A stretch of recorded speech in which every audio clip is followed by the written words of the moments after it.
स्वागत है दोस्तों आप सभी का इस वीडियो में। इस वीडियो में सर्ट्स एंड इंडिसेस में कवर करने वाला हूं। हिंदी में इसे करंडी और घातांक बोलते हैं। तो ये टॉपिक रेलवे के पॉइंट ऑफ व्यू से जितने भी तरह के क्वेश्चन बन सकते हैं वो सभी तरह के क्वेश्चन मैं आपको करवाऊंगा। तो वीडियो के लास्ट तक बने रहिएगा क्योंकि इस वीडियो से आपको काफी लाभ होगा। चलिए शुरुआत करता हूं। घात का नियम, लॉज ऑफ इंडिसेस। इसमें मैं आपको कुछ नियम बताता हूं जो आपको याद होने चाहिए। जैसे a की पावर m इंटू ए की पावर n होगा। अगर दोनों नंबर सेम है तो इनकी जो घात होगी मल्टीप्लिकेशन में वो जुड़ जाती हैं। तो इसकी पावर हो जाएगी a की पावर हो जाएगी m प्लस n। अगर ये डिवाइड में हो a की power m divided by a की पावर n हो जिसमें दोनों नंबर सेम है तो इसमें जो होंगी वो घातें वो घट जाएंगी। तो इसमें हो जाएगा a की पावर m माइनस a की पावर n। जो डिवाइड में होगा वो माइनस में चला जाएगा और ये हो जाएगा m माइनस n। अगर a की पावर m की घात n हो तब क्या होता है, तो ये घातें आपस में मल्टीप्लाई हो जाती हैं। तो ये हो जाएगा a की पावर m इंटू n। अगर कोई दो नंबर मल्टीप्लाई में हो जैसे यहाँ पर a इंटू बी है और इसकी पावर n हो तो ये हो जाएगा a की पावर n हो जाएगा इंटू बी की पावर n, इसको लिख सकते हैं। अगर कोई नंबर ऐसे हो जैसे इसमें दिया हुआ है a डिवाइडेड बाई बी और उसकी पावर n हो तो वो डिवाइड में ऐसे हो जाते हैं कि a की पावर n हो जाएगा, ये पावर इसमें भी लग जाएगा और इसमें भी लग जाएगा, और डिवाइड में है तो डिवाइड में हो जाएंगे ये a की power n divided by B की power n।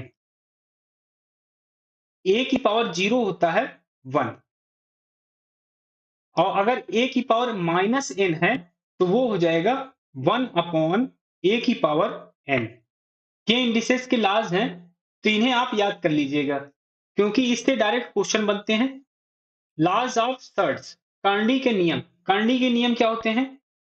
n root of a को लिख सकते हैं a की पावर 1 बाई n। यहां पर nth रूट था तो पावर में हो जाएगा 1 अपॉन n। दूसरा देखें तो ये है nth root of A B, तो इसे हम लिख सकते हैं nth root of a into nth root of b। जैसे हमने पीछे किया था पावर में वैसे ही इसमें भी सेम तरीके से होता है। और ये डिवाइड में है तो ये भी ऐसे ही हो जाएगा nth root of a upon nth root of b। और इसमें है nth रूट ऑफ a की पावर m, तो इसकी वैल्यू हम यहां से लिख सकते हैं, ये हो जाएगा a की पावर 1 बाई n और इसकी पावर है m, तो ये हो जाएगा a की पावर m बाई n। क्योंकि ये मल्टीप्लाई हो जाएंगे, पावर मल्टीप्लाई हो जाएंगे तो ये हो जाएगा m बाई n। तो ये लाज आपको याद होने चाहिए। चलिए इसी से रिलेटेड मैं क्वेश्चन बताता हूं आपको कैसे एग्जाम में आते हैं। ये क्वेश्चन दिया हुआ है, इसे सरल करना है। Simplify following. 25 की पावर दिया हुआ है 3/2। 25 को लिख सकते हैं 5 स्क्वायर और इसकी पावर है 3/2। तो अभी मैंने लॉज बताया था कि अगर a की पावर m की पावर n हो तो इसे हम लिख सकते हैं a की पावर m इंटू n। तो ये ला इसमें लगा दें तो ये हो जाएगा 5 की पावर 2 इंटू 3/2। 2 से 2 कैंसिल हो जाएगा तो ये आ जाएगा 5 की पावर 3 और इसकी वैल्यू हो जाएगी 125। ये है ऑप्शन सी में, तो ऑप्शन सी करेक्ट हो जाएगा। नेक्स्ट क्वेश्चन बताता हूं। इसमें इसकी वैल्यू फाइंड करनी है तो ये 27 की पावर माइनस 2/3 है, तो इसे हम लिख सकते हैं 27 को 3 की पावर 3 और ये पावर में माइनस 2/3 है तो इसमें भी वही लॉ लगा दें जो मैंने आपको बताया कि a की पावर m की पावर n हो तो ये हो जाएगा a की पावर m इंटू n। तो इसमें ये लगा दें तो ये आ जाएगा 3 की पावर 3 इंटू माइनस 2/3 पावर में था तो ये 3 से 3 कैंसिल हो जाएगा तो यहां से आ जाएगा 3 की पावर -2। और ये 3 की पावर -2 है तो मैंने ला बताया था आपको कि अगर a की पावर -m हो तो ये हो जाएगा 1 अपॉन ए की पावर m। तो इसमें यहाँ पे लगा दें, ये ला, तो ये हो जाएगा 1 अपॉन 3 की पावर 2। तो ये हो जाएगा 1/9, क्योंकि 3 का स्क्वायर होगा 9, ये आ जाएगा 1/9। ऑप्शन सी इसमें करेक्ट हो जाएगा। नेक्स्ट क्वेश्चन बताता हूं। इसमें इसकी वैल्यू फाइंड करनी है। 1000 की पावर माइनस 1/3 है, तो इसे हम लिख सकते हैं 1000 को 10 की पावर 3, और ये पहले से पावर था माइनस 1/3, तो ये मल्टीप्लाई हो जाएगा, क्योंकि पावर की पावर होती है तो उसमें मल्टीप्लाई हो जाता है। तो ये हो जाएगा -1/3, 3 से 3 कैंसिल हो जाएगा, तो ये आ जाएगा 10 की पावर -1। तो ये हो जाएगा 1/10। तो ये है ऑप्शन सी में, तो ऑप्शन सी इसमें भी करेक्ट हो जाएगा। एक क्वेश्चन मैं आपको देता हूं, इसे आप क्वेश्चन नंबर 4 डाल के कमेंट करिएगा कि इसकी वैल्यू क्या आएगी, इसमें आंसर क्या आएगा, ये कमेंट करिएगा। ये क्वेश्चन मैं बताता हूं।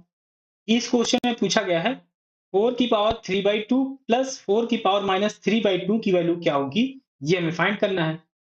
तो 4 की पावर 3/2 है, तो 4 को हम क्या लिख सकते हैं, 2 की पावर 2, और ये पहले से 3/2 पावर था, तो इसे हम ऐसे लिख दें। और ऐसे ही इस 4 को हम लिख सकते हैं 2 की पावर 2, और इसमें पावर था -3/2। तो अब इसे सॉल्व करें, तो ये हो जाएगा 2 की पावर 2 इंटू 3/2,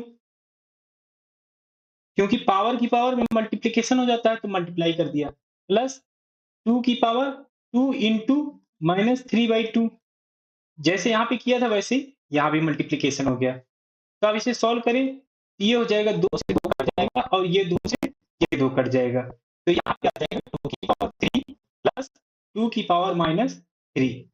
तो ये हो जाएगा 2 की पावर 3 हो जाएगा 8, और ये हो जाएगा प्लस, और ये माइनस में पावर है, तो इसे हम लिख सकते हैं 1/2 की पावर 3। तो ये हो जाएगा 8 प्लस 1/8, और इसे सॉल्व करें तो ये हो जाएगा 8 इंटू 8 64 प्लस 1 65, और ये डिवाइडेड में 8, तो इसकी वैल्यू आ गई 65 डिवाइडेड बाई 8। ये ऑप्शन ए में, तो ऑप्शन ए करेक्ट हो जाएगा। नेक्स्ट क्वेश्चन बताता हूं। इस क्वेश्चन में देखें, तो यहाँ पर 256 की पावर दिया हुआ है 0.16, और 256 की पावर दिया हुआ है 0.09। अगर कोई सेम नंबर घात में हो और मल्टीप्लाई हो रहे हो, तो उनके घात जुड़ जाते हैं। तो इसमें कौन सा लॉ लगेगा, तो ए की पावर m इंटू ए की पावर n है, तो ये हो जाएगा ए की पावर m प्लस n। तो यहाँ 256 की पावर 0.16 है, तो ये हो जाएगा 256 की पावर 0.16 प्लस 0.09, ये दोनों जुड़ जाएंगे क्योंकि नंबर सेम है। तो अब इसे सॉल्व करें, तो ये आ जाएगा 256 की पावर 0.16 प्लस 0.09 हो जाएगा 0.25, और 0.25 को हम लिख सकते हैं 1/4। 256 का फोर्थ रूट निकालना है, तो अगर हम स्क्वायर रूट निकालें 256 का, तो आ जाएगा 16, और 16 का अगर स्क्वायर रूट एक बार और कर देंगे तो वो आ जाएगा 4। तो फोर्थ रूट ऑफ 256 हो जाएगा 4। ये है ऑप्शन डी में, तो ऑप्शन डी करेक्ट हो जाएगा। नेक्स्ट क्वेश्चन बताता हूं। इसमें एक ये कंडीशन दी हुई है, और n की वैल्यू हमें फाइंड करनी है। यहां पर ये n है, अगर दोनों तरफ नंबर सेम हो जाए तो पावर इक्वल हो जाएंगी। तो दोनों तरफ नंबर सेम करें, तो यहाँ पर 27 है, तो ये इसे हम लिख सकते हैं 3 की पावर 3, तो इसे भी 3 की पावर में लिख लें सभी को। तो ये 9 को हम लिख सकते हैं 3 स्क्वायर, और इसकी पावर थी n, ये इंटू, ये हो जाएगा 3 की पावर 5 इंटू 27 को हम लिख सकते हैं 3 की पावर 3, 3 की पावर 3 की पावर हो जाएगी 3, डिवाइडेड बाई, ये हो जाएगा 3 इंटू 81 को हम लिख सकते हैं 3 की पावर 4, और इसकी पावर थी 4, तो ये आ जाएगा 4, और 27 को हम लिख सकते हैं 3 की पावर 3। तो अब इसे सॉल्व करें, ये हो जाएगा 3 की पावर, ये 2n हो जाएगा, और ये इंटू, और ये हो जाएगा 3 की पावर 5 इंटू, ये हो जाएगा 3 इंटू 3 हो जाएगा 9, और डिवाइडेड बाई ये हो जाएगा 3 इंटू 3 की पावर 4 इंटू 4 हो जाएगा तो ये आ जाएगा 16, ये इक्वल हो जाएगा 3 की पावर 3। तो अब इसे सॉल्व करें, मल्टीप्लीकेशन में सेम नंबर होते हैं तो पावर हो जाती है, तो 3 की पावर हो जाएगा 2n और 5 और 9 हो जाएगा 14। ऐसे ही डिनोमिनेटर में हो जाएगा 3 की पावर 1 प्लस 16, ये हो जाएगा 17, ये है इक्वल 3 की पावर 3 के। और डिवाइड में पावर घट जाती है तो ये हो जाएगा 3 की पावर 2n प्लस 14 माइनस 17, और ये इक्वल है 3 की पावर 3 के। तो 3 की पावर आ जाएगी यहाँ से 2n माइनस 14 में से 17 जाएगा तो ये आ जाएगा 3, ये हो जाएगा 3 की पावर 3। नंबर सेम है तो पावर भी सेम होगी, तो पावर सेम कर दें तो ये हो जाएगा 2n माइनस 3 इक्वल टू 3। तो यहाँ से 2n की वैल्यू आ जाएगी 3, 3 हो जाएगा 6 और n की वैल्यू आ जाएगी यहाँ से 3। तो n की वैल्यू आ गई 3, ऑप्शन 3 सी इसमें करेक्ट हो जाएगा। नेक्स्ट क्वेश्चन बताता हूँ आपको। इस क्वेश्चन में दिया हुआ है यदि a और b धनात्मक पूर्णांक हैं, जैसे कि a की पावर b इक्वल टू 121, तो a माइनस 1 की पावर b प्लस 1 क्या होगा, ये हमें फाइंड करना है। a की पावर b दिया हुआ है 121, 121 को हम क्या लिख सकते हैं, ये लिख सकते हैं 11 की पावर 2।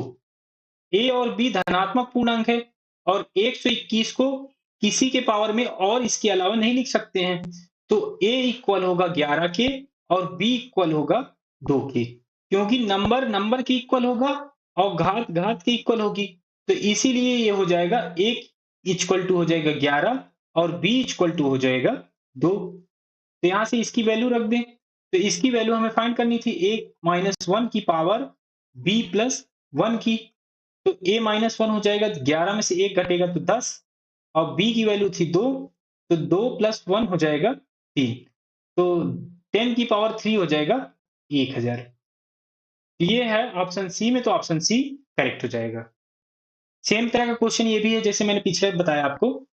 इसमें दिया हुआ है 3 की power x minus Y equal to 27, और 27 को हम क्या लिख सकते हैं, 3 की पावर 3, दोनों में नंबर सेम है तो पावर भी सेम होगी, तो ये x minus Y equal to होगा 3, एक इक्वेशन ये बन गई। अब दूसरी कंडीशन देखें तो यहाँ पे दिया हुआ है 3 की power x plus Y equal to 243, और 243 को हम लिख सकते हैं 3 की पावर में 3 की पावर 5, 3 त्रिक का 9, त्रिक 27, त्रिक 81 या 243, तो ये हो जाएगा 3 की पावर 5।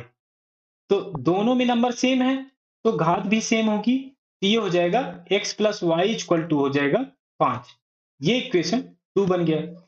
इक्वेशन 1 और 2 को हम सॉल्व करें तो 1 प्लस 2 करें इक्वेशन, तो ये हो जाएगा x प्लस एक्स 2x, और minus Y plus Y cancel हो जाएगा, तो ये आ जाएगा 3 और 5 8, तो x की वैल्यू यहाँ से आ जाएगी 4, x की वैल्यू आ गई 4, तो एक इक्वेशन में रख दें, एक इक्वेशन 1 में रखें, तो 4 माइनस वाई इक्वल टू 3 हो जाएगा, तो y इक्वल टू 1 हो जाएगा, तो x की वैल्यू आ गई 4 और y की वैल्यू आ गई 1। तो इसमें x की वैल्यू फाइंड करनी थी, ये है ऑप्शन डी में, तो ऑप्शन डी करेक्ट हो जाएगा। इसमें एक कंडीशन दी हुई है 3 की पावर x माइनस 3 की power x minus 1 equal to 18, then x की power x equal to what. तो यहाँ पे ये कंडीशन दी हुई है, इसको लिख लेते हैं 3 की पावर x माइनस 3 की power x minus 1 equal to दिया हुआ है 18। तो अगर इस इक्वेशन में देखें तो यहां से हम 3 की पावर x माइनस 1 कॉमन ले लें, तो ये हो जाएगा 3 माइनस, और यहां से कॉमन लेंगे तो ये आ जाएगा 1, और ये इक्वल है 18 के। ये हो जाएगा 3 की पावर x माइनस 1, और ये हो जाएगा 3 में से 1 कटेगा तो ये आ जाएगा 2, और ये है 18, 2 से इसे डिवाइड करें तो ये आ जाएगा 9, तो ये हो जाएगा 3 की power x minus 1 equal to 9। यहाँ पर 3 है तो इसे भी 3 के फॉर्म में लिख लें, ये हो जाएगा 3 की पावर x माइनस 1, और 9 को हम लिखें ये आ जाएगा 3 की पावर 2। अब दोनों नंबर सेम है तो घात भी बराबर होंगी, तो ये इक्वल हो जाएगा x माइनस 1 इक्वल टू 2, तो x की वैल्यू यहाँ से निकल आएगी 2 और 1 हो जाएगा 3, x की वैल्यू आ गई 3। तो हमें वैल्यू किसकी फाइंड करनी है? तो वैल्यू फाइंड करनी है x की पावर x। तो यहाँ वैल्यू रख दें, ये हो जाएगा 3 की पावर 3 और ये हो जाएगा 27। तो इसमें ऑप्शन 1, ऑप्शन ए करेक्ट हो जाएगा। तो इस टॉपिक में मैंने सभी तरह के आपके क्वेश्चन करा दिए हैं जो रेलवे एग्जाम में बन सकता था। तो अगर ये वीडियो आपको अच्छी लगी तो लाइक करिए, दोस्तों के साथ शेयर करिए और सब्सक्राइब जरूर कर लीजिए। साथ ही साथ बेल आइकन जरूर दबाइए जिससे जो भी वीडियो आए आपको नोटिफिकेशन जरूर मिल जाए। तो मिलते हैं एक नए टॉपिक के साथ।